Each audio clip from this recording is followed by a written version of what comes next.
Hello everyone, now we are showing you write 8200 how to read the ISN of BMW Engineer Computer N55. Now we have connected the LAN wire according to the software diagram. Now let's click 8200 software.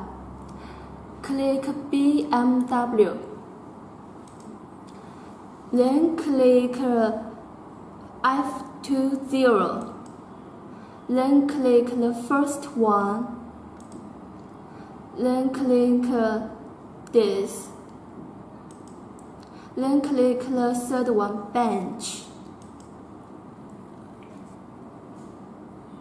Now it starts reading. Now look at the ring diagram.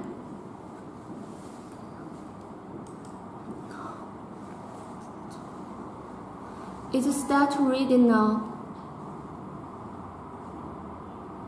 Read ISN successfully. Thank you for watching.